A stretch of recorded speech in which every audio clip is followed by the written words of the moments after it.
good interviewer. Are we rolling? I'd like to do it with him because he's tough. He gets you moving in the areas you didn't want to get into. Okay, so if you could summarize, what after all this study, all this thinking about this stuff, what's the fundamental difference between the mythologized Jesus and the real Jesus?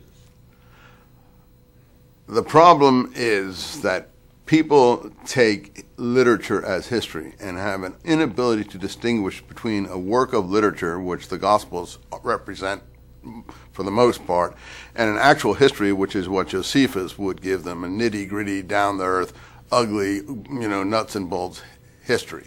So if you try to take the difference, in the Gospels you have the presentation of a miraculous figure who does miraculous things, for instance, who takes evil spirits, throws them in the swine run off the hillside and drown themselves, or walks on the water, or multiplies loaves and fishes, or turns water into wine. People love those episodes. Those are the dearest episodes in people's culture. There's no reason that they shouldn't.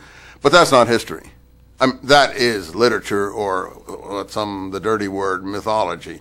Those things, to the practical computer linked up network person of the 20th century, never happened. That is part of the beautiful presentation of the most beautiful being in the world. Now, the history can be something rougher and more down to earth. I don't know the history of Jesus because it's been so overwritten with that sort of material. But the thrust of that sort of material is primarily, unfortunately, anti-Semitic, because all people understand Jesus except Jews, and Jews gnash their teeth at him. So the Jews are pictured in that literature as the blue meanies. And that has successfully engendered a wave of anti-Semitism in every generation up to the present, ending in the Holocaust. The seeds are in the picture.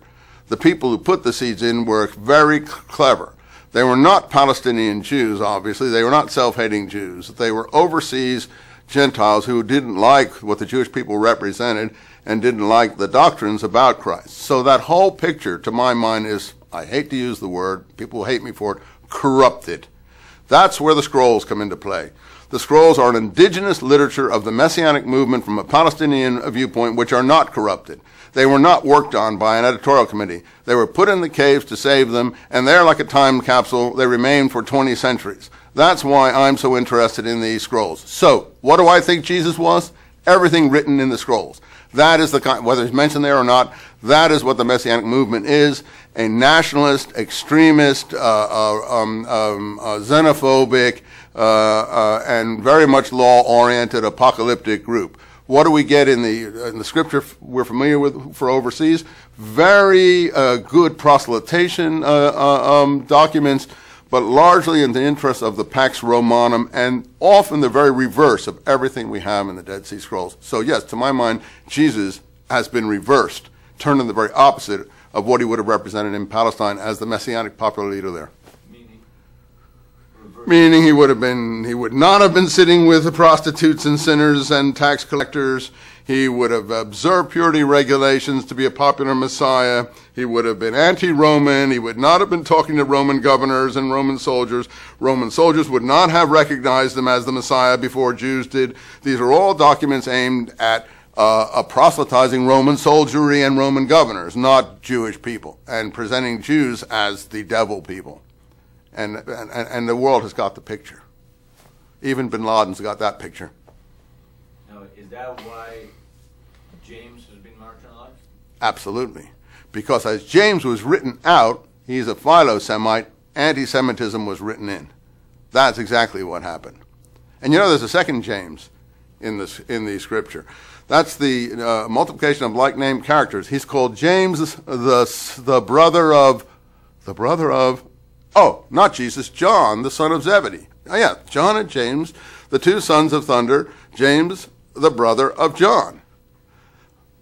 But that James, the brother of John, is conveniently eliminated from the book of Acts just when the real James is introduced into the book of Acts. And the interesting thing about him is that Paul doesn't even know him. Paul, a contemporary writer who knows all these people, Peter, James, and some of the others, never mentions James, the brother of John. So even in those problems, these multiplication goes on, And there may be, the multiplications can be explained by the marginalization and the pushing James aside because of the sort of messianism he represented was not cosmopolitan enough to do the job that those people were intended to do. Paul says, I believe in winning. I run the race to win. He says this in 1 Corinthians 6. All the runners at the race are fighting for a prize. I run for a prize that will never wither. That's how I fight, not beating the air. So he uses Roman stadium athletics to show the kind of way he approaches. I'm a Greek to the Greek, a Jew to the Jew, a lawkeeper to the lawkeeper, a lawbreaker to the lawbreaker. I will do whatever I have to do to win. And he wins. And these Jerusalem people don't have a chance against that kind of person. He is the first Lombardi. Winning isn't the only thing, it's everything. Or Al Davis, just win, baby. Paul is the first win baby of the beginning of the millennia, and he does win. But we would consider that a rather cynical approach to proselytization. Now, I spoke yesterday to one of the what's his name, the professor from Edinburgh, Balcom, and he said, I played a little devil's advocate with him and did a little Eisenman with him. He says you can't, on the evidence. James, Peter, Paul, they all got along like a house on fire. Yeah, they differed a little bit about, they didn't agree. The issue was not, of course, James thought the Jews shouldn't start breaking the law. That wasn't an issue. Wasn't an issue for Paul. They really, what was the relationship going to be between Gentiles and Jews? So they all got together. Everybody's making a big deal about factionalism. I don't see any factionalism, he says. Basically, they got along. They had little issues about how does the Gentile movement and the Jewish movement, sit at the same table. That's all. Eisenman and the rest of them are seeing conflicts where there are no conflicts. There's total conflict. There's total conflict. All you have to do is look at Galatians, where Peter and Paul and the others are in this special place called Antioch, where Christians were first called Christians. By the way, I don't think it's a normative Antioch. I think it's this place in northern Syria, Syriac Antioch. There were 5 Antiochs. This is Edessa in northern Syria. I'm sure that's where it was. That's where things were going on. They were all called Antioch. But the point is, then the messengers of James came down with his instructions to overseas communities. And Paul himself admits that all of the people who used to keep table fellowship with Gentiles stopped doing it and withdrew because of the party of the circumcision. They call James's party the party of the circumcision and the messengers from James. Even Peter did this, and he said, and I accused him to his face and said, Peter, you are a hypocrite.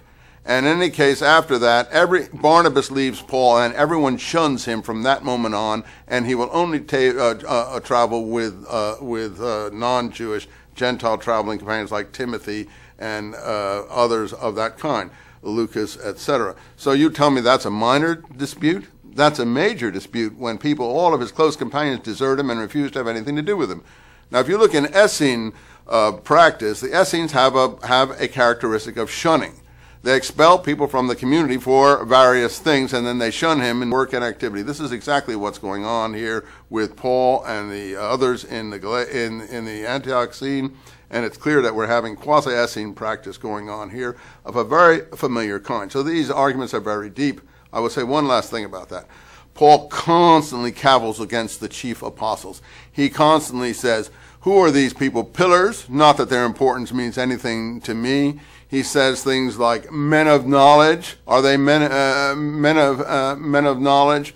Then he makes some nasty comments and says they're not even able to tell the difference that an idol is nothing. They make trouble over eating food sacrificed to idols, one of the strictures of James's rulings. An idol is nothing in the world, he says.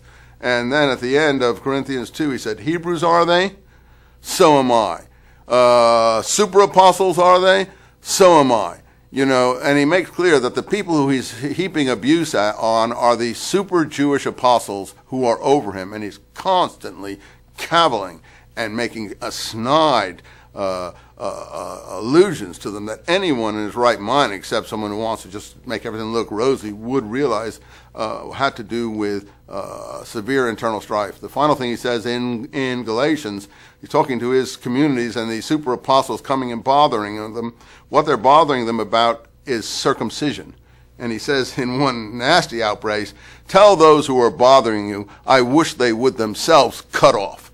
Meaning I wish they would themselves, their own sexual parts cut off, making it look as if circumcision is cutting off your sexual parts, but also parroting the fact that Essenes expelled outsiders by cutting them off. So he does a double entendre there in the real ferocious antagonism he feels to these so-called Jamesian Jewish Christians who are insisting on circumcision.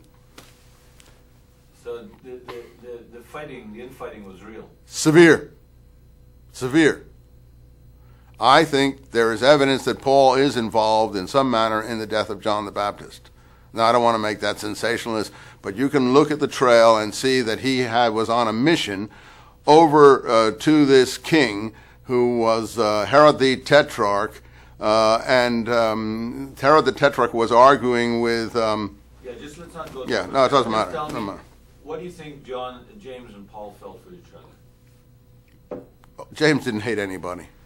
He wasn't that kind of person. He was the righteous one. He was a totally righteous person. Paul had envy for James. He had antagonism to James, and he literally probably wanted to destroy James. And when he was arrested in the 60s by the Roman governors and held in protective custody, even when Sicarii had taken an oath to kill Paul because of introducing Gentiles in the temple, what happens in Caesarea in Acts, which is now an historical part in Acts, not an overwritten, looks more like a debriefing session. And it's funny, no members of his community come down to visit him at all. And he's being housed in Agrippa I's palace there. And ultimately, they get him out of the country on a appeal to Caesar. But to have stayed in the country would have meant his death. There were so many people who wanted to kill him for what he. But they didn't want to kill James. James wasn't being hunted down or anything. James went on functioning as if nothing was happening while Paul was under arrest. Yes, I think that was very severe, even unto death. I think ultimately, this is way beyond where I would like to be. Paul, with his discussions with the Roman authorities, would have given information that led to the final demise of people like James. Paul was a collaborator? Paul could not have gone to Rome and then been freed in Rome, and the way he went, without entering Roman service of some kind, and he held a Roman citizenship. So he went to Rome in 62, the time just when James was killed in Jerusalem. You know, the book of Acts ends not with James's death, where it should end, the leader of the whole, it ends with Paul under loose house arrest in Rome, and it doesn't look like he's going to be executed then, because he's not executed for another 8 years, and the stories are that he goes on to Spain and elsewhere. I even think he came back to Palestine in the meantime. There's a character Josephus described called Saul, who's a member of the Herodian family, who also makes an appeal to Caesar, and very definitely is in the service of the Roman authorities. So I don't say he's a collaborator. He's someone whose allegiances are worrisome. Where does the tradition that he goes to Spain come from? It's he mentions in one of his letters that he wants to go to Spain, and then some of the extra-biblical material talks about his having gone to Spain. So if he went to Spain, and if he returned to Palestine, which I have a reason to believe he did, before he died around 68 in the midst of the uprising, the Romans had just rounded up all troublemakers by that time and executed everybody, and the dragnet would have included people like Paul by that point. But if he returned to Palestine, then he'd have to have entered service in some way, like Josephus did. Josephus went to Rome. When he came back, he was in Roman service.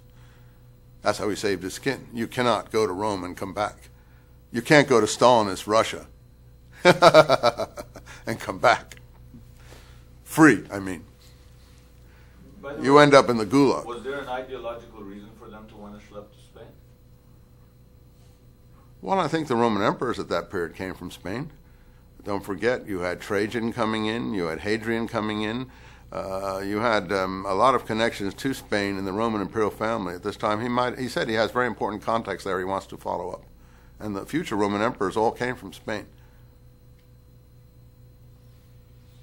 after the death of. But you're getting way afield now. Yeah, no, He's just interested. I was just curious about that. Well, Let's go back to the ossuary. Let's go to the ossuary. Right. You got an ossuary. You mentioned that he shouldn't even be in an ossuary. We have strong traditions about the burial of James from early Christian sources, extra-biblical sources. The first is by a Jewish Christian writer, someone who converted to Christianity in the 2nd century, who probably was already a mature person 50 years after the events in question. Second part of the 2nd century, his name is Hegesippus. He writes that, regardless of how mythologized his picture of how the stoning and the death of James took place, that just, I think he combines two things: the fall down the temple steps in the Pseudo-Clementines, that's the fall off the temple pinnacle that he talks about, and that's all in my book. I explain how these things are conflated. That's what takes the time in my book. The fall off the temple pinnacle, and then the hitting with the washerman's club to bash out his brains. That was the coup de grace given in all stonings. He always gave a coup de grace. So he was stoned down in the Kedron Valley below the pinnacle of the temple, and Hegesippus said he was buried where he was stoned. And a marker was put up there that is still there to this day. So he was buried. He was not laid out in a rock tomb, according to that report. Eusebius repeats that report in the 4th century. Eusebius is Constantine's bishop. He comes from Caesarea. He's a Palestinian. He knows Palestine traditions very, very well. He says it was still there in his time in the 4th century. Jerome repeats the tradition in the 5th century. So does Epiphanius. Epiphanius is a Palestinian who went to Cyprus. Jerome was a Roman who came to Palestine and spent his whole life in Jerusalem and Bethlehem compiling his version of the Latin Vulgate. He knew a lot of things, and he says that the burial marker in James's burial place was still there in the 5th century. So how does this record with there being an ossuary with 1st century Aramaic writing on it? It doesn't accord. So either all those traditions are wrong and are willy-nilly suddenly appearing fresh ossuary with the inscription on the wrong side of the box is authentic, and our paleographers, such as they are, who can't even tell the difference between two kinds of handwriting and two types of incising, one with a very precise tool, one with an extremely blunt tool, we're supposed to believe then that this is totally authentic. I have no idea. As I said, I would love this to be the case. I personally would rather find I was always looking for the burial place of James. I wanted to take a bulldozer and bulldoze the whole area up underneath the pinnacle of the temple ages ago to find James's burial place and this marker. But I never thought we would come upon an ossuary, and that makes me worried. The whole thing worries me because of these things. I guess if you know, I don't want to say I know too much. I think I know more than most. If you know too much, you worry more. If you know nothing, you don't worry at all. That's the problem. We've got a lot of people who never even heard of James before, so they're like in cloud cuckoo land. They're loving it, and that's good. But finally, look, it's all good for all of us, because if the people would come at this and get interested in James, then we all win, because James is the most underrated, most marginalized character, and here he is suddenly on the front burner. Let's go and get interested in James. Let's not just use the thing to prove the existence of Jesus. If this turns out to be an authentic ossuary, all the more, all the better. But in the meantime, we've learned about a whole picture of the forgotten history of the church. We've challenged ourselves, we've extended ourselves, and people who are intelligent thinking people in the modern world are tired of just being fed pablum. They want to be extended. And everyone wants their life to be rich. They don't want to live a donut life. They want to think, hey, I can learn something in my life. It's not all pat, I'm going to learn in a catechism class. Let me be an intellectually modern person. That's been the problem of religion for modern people. It's only been relegated to unthinking people. And thinking people said, oh, I'm not religious. We all need to be religious, and this will allow us to get our teeth into a challenging problem. I hope that they do get into the James problem. But let's not just go around, did Jesus exist or didn't he exist? That's not the whole ball of wax. Assume for a moment that it is the real thing. Yeah. Then you've got it. Then you're bingo. All the things they want to prove are proven. Meaning what? They want to prove the fact that they have a contemporary witness of Jesus from the 1st century. If this is authentic, they're home free. That's all. Again, what these people have decided, whoever are involved in this, and I don't know if it's nefarious or it's just accidental. Sometimes these things happen and have an accidental momentum to them. But the way it appeared seems to me odd. I have heard rumors that it was being offered for sale around Jerusalem, and I've been told this by Israeli colleagues 2 years before without the second part. But these may just be rumors, and I don't want to spread rumors. But the way this appeared is extremely odd. But if it's authentic, and I can't imagine the second part is written the same time as the first, but if everyone agrees that it's authentic, you can take the proof of Jesus to the bank. But do you think that after you've taken it to the bank, the fact is... And the guy will also take his ossuary to the bank, too. But after all that's done, do you think that one of the implications of this find would be that whether we want to or not, we will have found James, and therefore start... Well, yeah, that's the thing. Start an unexpected... I think that the people who have begun to support this in religious circles, and I don't want to name any people, but that's the original thing was, oh, we've got it now. This is what we've been looking for millennia. This is not the find of the century, you know. This is the find of the millennium, not the find of the century. You know, this is the greatest archaeological find of the last 1,000 years, if this is authentic. And, yeah, because then they'll show this relic more than the Turin Shroud, more than any other relic they have, because it's actually got Jesus' name written on it from the 1st century. This is the find of the millennium. And this young chap, this Israeli collector, maybe is a kind word, this Israeli collector who seems to say that he first got it when he was like Jesus teaching the Pharisees in the temple at 13, that he bought this object when he was below the age of, I don't know what, of majority anyway, since he says he bought it 25 years ago and he doesn't look much more than 40, so I don't know what age he could have been when he bought this, supposedly. In any case, this will be the find of, you know, this will be everything. Sorry, tell me again that this is like, if this is it, it's bigger than Turin. If this is authentic, not a double inscription, not a second inscription added later, then it's bigger than the Turin Shroud. It's bigger than any relic they will have. I think what the people have done who are supporting this, whoever's behind it, they're willing to throw the towel in on James the brother. They'll accept James the brother now, which they didn't accept before. You know, before it was always, oh, when I wrote my book, oh, he's not a brother, he's a milk brother, he's a cousin, he's a half-brother. You know, oh, no, Jesus didn't have any brothers. Okay, that battle's lost. Give them the brother. We want the Jesus. We want the Jesus. If we can throw in the brother in exchange for the Jesus, we've got a great deal here. I think all the establishment groups have said, give us the Jesus, we'll accept the brother too. So they've thrown the towel in on the brother issue in favor of the higher issue, proving the existence of Jesus in the 1st century. But you think, unbeknownst to them, they're going to get the brother? Well, they're going to get the brother, but it won't matter to them, because I said they're not interested in the brother. They realize the brother is a marginal thing, and they can always shove him back aside. Maybe they've opened up a Pandora's box? An ossuary. Vote up a Pandora's ossuary. Yes, possibly, if people read books like mine, but as you said yourself, the 1,000 pages even daunted you, and you at least have some reason to read it and energy, but it takes 1,000 pages to go through these things in a non-superficial way. Yeah, if they read my book, it is opening up a Pandora's box, because James becomes the outstanding hero of the movement and probably the leader of the Qumran community as well. Tell me about this is the find of the millennium again, sir, if this is real. Just one more time. Am I giving you some good stuff here? Yeah. I was on a wide shot. Just go ahead. If this is real? If this is real, then sure, this is the find of the millennium, maybe the 2 millennias. Because this is an artifact that overarches all the artifacts. This is not someone's tongue, ear, finger, head, ankle, you know, whatever, you know, vertebrae. This is an inscription saying Jesus existed in the 1st century.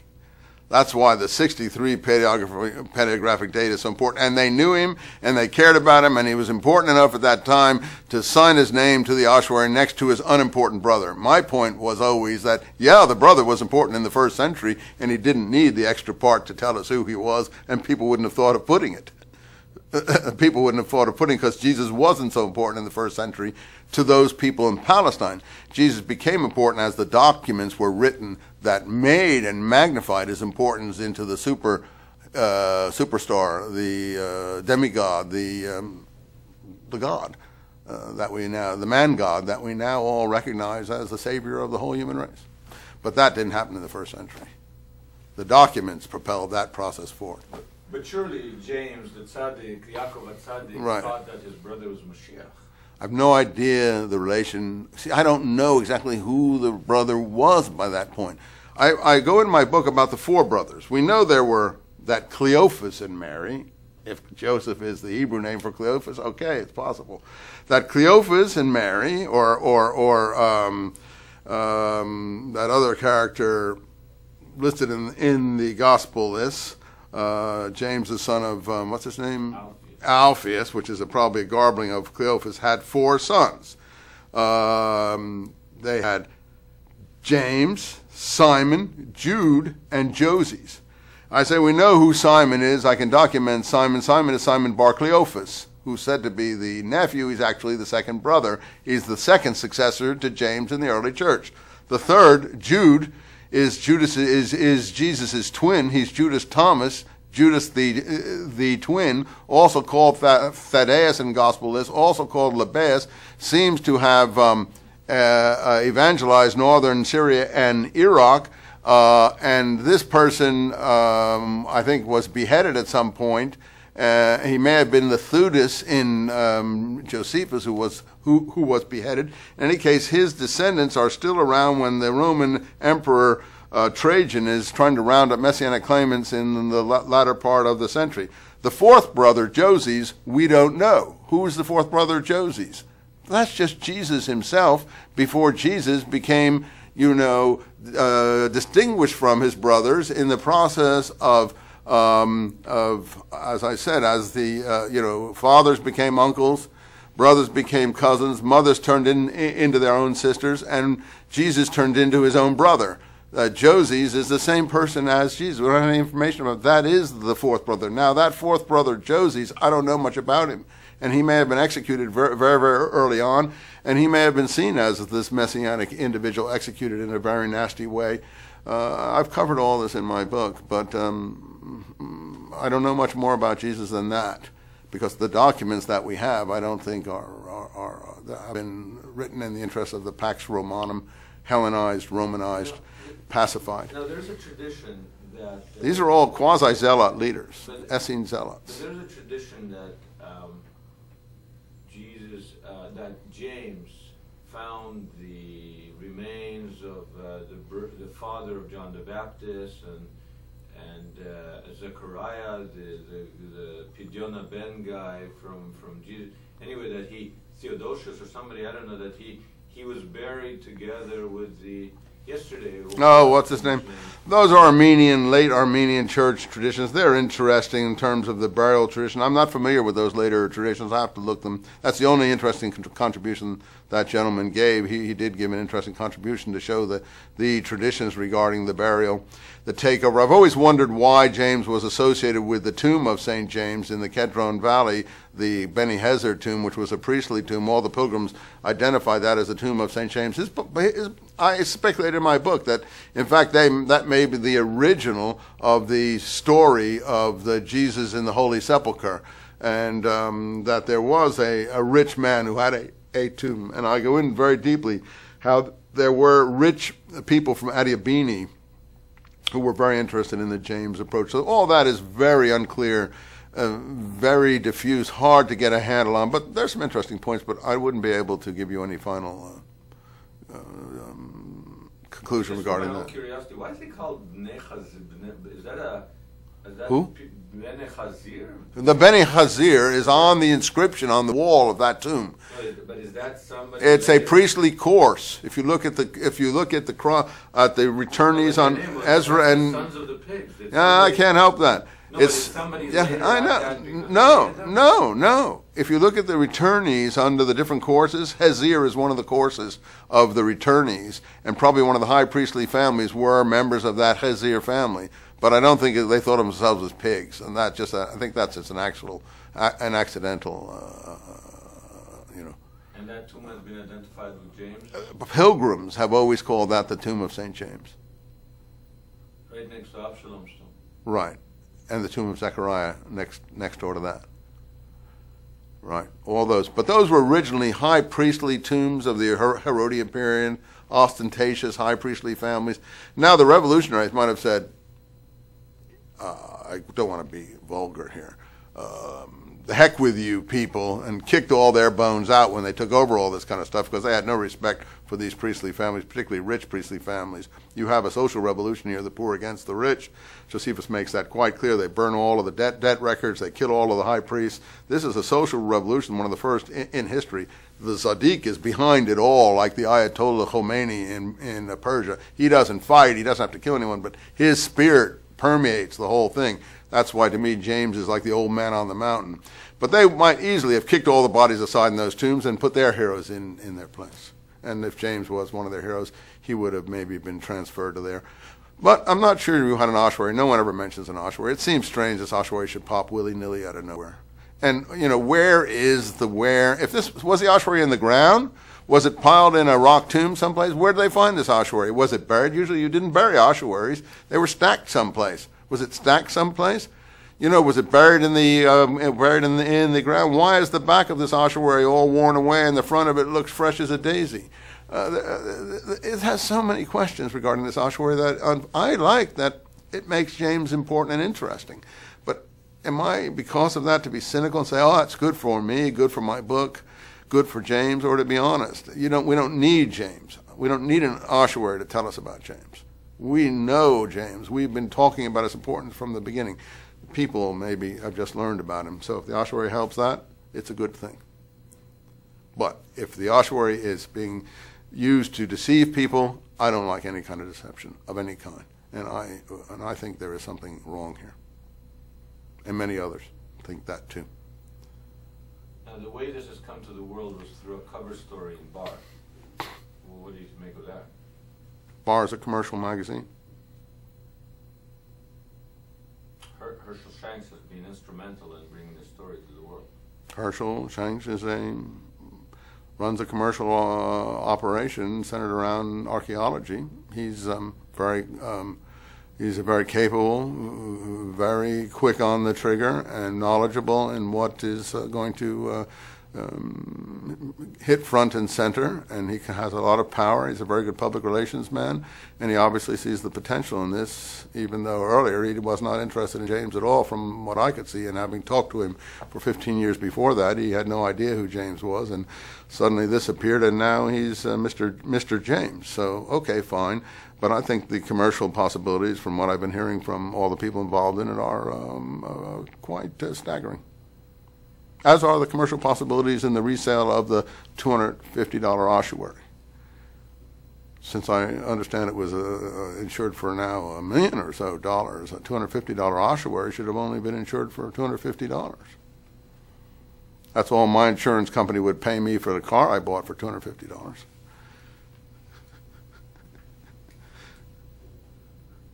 My car company only pays me for what I actually paid for the car. Obviously, this has value more than $1 million. Well, yeah, but no one knew it at the time. Anyway, these are things that are beyond my scope, but I would only go that these people are very savvy businessmen who are involved in production of a very glossy, impressive magazine that tries to keep one step ahead of where things are at. But I wouldn't depend on it for my scientific understanding of the universe. Now, one last question. If Jerusalem wouldn't have... Was that negative enough? No, that's fine. But if Jerusalem wouldn't have fallen, would Christianity have evolved into something totally different? Yes, absolutely. I actually, if Jerusalem had not fallen, I don't think there would be a Christianity. Because the Jerusalem center was taken away with the destruction of Jerusalem, which left the overseas centers free to develop their own ethos. And often these centers were people from Greek and other backgrounds and there's been a long tradition of Greek anti-Semitism long before what we were talking about here. There was hostility between Greeks and Jews in Alexandria, very extreme hostility that ended up in riots, and in the Trajan period ended up in the total annihilation of the whole Jewish community in Alexandria and the Delta, in basically a Holocaust. Tremendous tension between Greeks and Jews in Caesarea and other cities along the coast, and when the uprising occurred, all these cities took it as a signal to kill all the Jewish populations in those towns. And the Jews were not innocent in areas where there are Greeks in their towns, so there was a great hostility. So the fact that there is a latent anti-Semitism in the kind of presentation we have, and anyone who's fair-minded can see it, the Jews are presented as really nasty. The scribes and the Pharisees gnashed their teeth. Roman centurions recognized the Messiah. Oh, Chorazin and Bethsaida, if the wonders that have been done here had been done in Lebanon and Syria, they would have belonged long ago. In other words, everyone gets the picture except Jews, Samaritans, the Good Samaritan, and so on and so forth. So there's a whole... Jesus is presented as not loving his countrymen much. Well, if he's not loving his countrymen he loves everyone but his countrymen. If he doesn't love his countrymen very much, how would they ever have been able to accept him as a popular Messiah in the first place? I think he was a popular Messiah in his time, whatever it was he represented, and that gainsays largely, with large crowds of people following him, that picture. That picture has come down and reflects the anti-Semitism of the Greco-Hellenized Roman Mediterranean, which is normal. People's attitude. Suppose you were getting a gospel written in Poland in the time of the Second World War. You could have, or in Nazi Germany, you could have gotten some very negative stereotypes of Jews in a gospel of that kind. So it depends on, we say the victors write the history. Unfortunately, they didn't expect the Qumran scroll time capsule. In there, the losers wrote the history. So we are blessed with a precious moment. I hope this sarcophagus enhances it. But no, there wouldn't have been a Christianity because the Palestinian Center would have existed. And the Palestinian Center is more this apocalyptic messianism that you get in the scrolls. It probably wouldn't have been a successful proselytizing activity because it wasn't able to morph and change and receive things like pagan practices such as communion, drinking the body and blood of the living and dying God, or later on Christmas trees or Easter bunnies or reindeer or totem animals or whatever you needed to go. Judaism was too rigid for that. And Islam is more like what a cosmopolitan Judaism would look like, and it's quite rigid. Okay, there's something I didn't ask you that I should... Sorry, you want to ask something? Yeah, one question. I got to go in a minute. I got to meet some... Can I leave my bags here? Or how long are you going to be here today? All day. All day. Okay, I can come back in a couple hours and get them? Okay. What would it take for you to believe that this ossuary is authentic? Is there Yeah, look at me. What is there any evidence that you've seen or that could... I could not believe this ossuary is authentic in its present form. There's only way that I could believe this ossuary, no way I can believe this ossuary is authentic in its present form. That it may have been written and that it is James's ossuary, that's possible. That would, the only way that could have happened is if it was done in the 4th century. But our paleographers are saying it's not 4th century paleography. They may be wrong there. In other words, if the second part were put by pilgrims who actually found James's body, where it was buried, where they said it was buried, put it in an ossuary, or actually found the ossuary of Jacob, the son of Joseph, and then they wanted to tell their followers, yeah, you know who this is the brother of our Jesus. And by the way, there is a festival in Spain, in Santiago de Compostela, which has an ossuary there where the bones of James are worshipped, which is very similar to the kind of ossuary we have here. And the way that ossuary got to Santiago de Compostela, which became the center of the whole St. James crusading order, the way it got there was that pilgrims brought it there sometime in the 6th, 7th, and 8th centuries when Palestine was in chaos owing to the fall of the Byzantine Empire and the coming of the Arabs. So at that point gave pilgrims a chance to take relics out. I've always thought, first of all, I don't credit there's a second James. I don't credit that. The second James seems to be part of the multiplication of like-named people in the interest of moving people further away from the Messiah. Okay, so you could have had this ossuary end up in Santiago de Compostela, and I wouldn't be a bit surprised. My brother, by the way, is doing the visitor center there. He's a great architect. He's doing the Holocaust Memorial in Berlin now. He's doing the visiting center at Santiago, so there's sort of poetic justice there. So this could be authentic from a pilgrim. And maybe they left it in Palestine, maybe it was smuggled out to Spain. All those things are possibilities. I have no idea. That's the only way it could be authentic. Other than that, we have modern questions which the Israeli authorities would have to look into. And it's not for me to look into these things. I don't know which is correct. The deeply incised, perfect writing of the first part worries me because it's just too perfect. And that's what I wrote in the LA Times. An ossuary, an inscription that's just too perfect in all its parts, aimed at the modern believing audience, not what an ancient audience would have expected or been expected to write on an ossuary. That's all I can say about it. Can't do any more. That was really Talk, man.